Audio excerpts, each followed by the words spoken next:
नमस्कार, मी लतिका। आज मी तुम्हाला भाताची मस्त रेसिपी बनवून दाखवणार आहे। रेसिपी बघितली की लाईक आणि कमेंट करायला बिलकुल विसरू नका। कढई गरम करत ठेवली, त्याच्यामध्ये बघा एक पळी तेल टाकून घेऊया। खूप जण असे मला कमेंट करतात, पळी म्हणजे काय? तर का ह्याला मी पळी म्हणते, ह्याला चमचा पण म्हणतात बरं का। तुम्ही काय म्हणता जरा मला कमेंट करून सांगा। तर हे गरम होऊन देऊया। तेल बघा चांगलं कडक गरम झालेलं आहे। त्यामध्ये 1 चमचा मोहरी, 1 चमचा जिरं, त्यात टाकायचे आपल्याला कढीपत्ता आणि त्यात टाकायचे आपल्याला मोठ्या आकाराचा एक कांदाचा उभा कापून घेतलेला आहे। कांदा काय करायचा आपण चांगला भाजून घेऊया।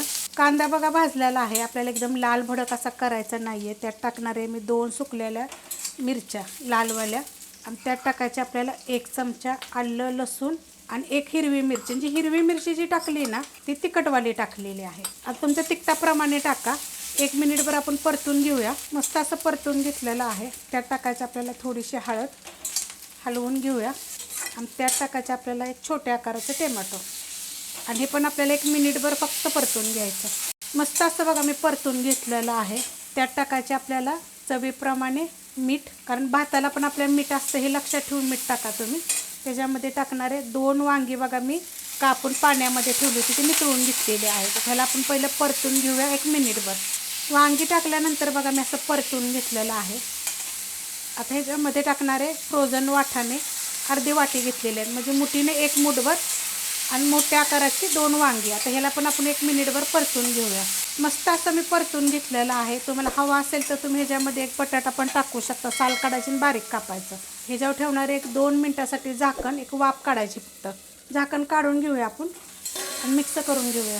मिक्स करून घेतले बघा, वांगं पण मस्त शिजलेलं आहे। त्याच्यामध्ये टाकणार छोटा 1 चमचा चाट मसाला। जर तुम्हाला तो टाकायचा नसेल का नाही तर तुम्ही मॅगी मसाला टाकला तर चालेल। त्याची रेसिपी पण अपलोड केलेली आहे आणि चाट मसाल्याची रेसिपी अपलोड केलेली आहे। छोटा 1 चमचा गरम मसाला पावडर मिक्स करून घेऊया। त्यात टाकायची आपल्याला थोडीशी कोथिंबीर बघा, देठासकट घेतलेली आहे। तुम्हाला मी सांगते ह्याच्यामध्ये ना 1 चमचा बटर जरूर टाका बरं का तुम्ही, छान चव येते। आता ह्याच्यामध्ये हा भात आपला बघा शिजवलेला एकदम मोकळा मोकळा आहे। भात टाकून घेतलेला आहे। आता हे चांगलं आपल्याला मिक्स करून घ्यायचे। भात टाकल्यानंतर बघा मिक्स फक्त करून घेतलेलं आहे। त्याला काय करायचं माहिती आहे का, 2 ते 3 मिनटं एकसारखं थोड्या थोड्या वेळानं असं परतत राहायचं। आणि हे कसं माहिती आहे का, कोलम तांदळाचा भात आहे। तुम्ही बासमती वगैरे जरी घेतला तरी चालेल। भाताच्या पण खूप रेसिपी अपलोड केलेल्या आहेत ना, तर जर शिळा राहिलेला भाताचं जरी तुम्ही अशा पद्धतीनं केला तरी पण चालेल। आता ह्याला मी 2-3 मिनटं परतून घेते। 2 ते 3 मिनटं बघा मस्त असं मी परतून घेतलेलं आहे। ह्याच्यावर तुम्ही वाटलं तर बारीक गॅसवर 1 मिनिटभर पण झाकण ठेवू शकता, वाफ लागायसाठी। मस्त असं वाफ लागेल आणि चविष्ट होतं बरं का हा भात। खूप वेळा मी असं करून खाते, कारण की जी वांगं मटर भात ना एकदम छान, वांगं बटाटा भात अशा पद्धतीने, आणि झटपट बी होतो, चवीला पण छान लागतो। कधी असं आपल्याला 4-5 वाजता जर बाहेरून आलं तर जेवायची इच्छा जर नसेल तर असं काहीतरी वेगळं करून खायचं, जर भात शिल्लक असेल तर।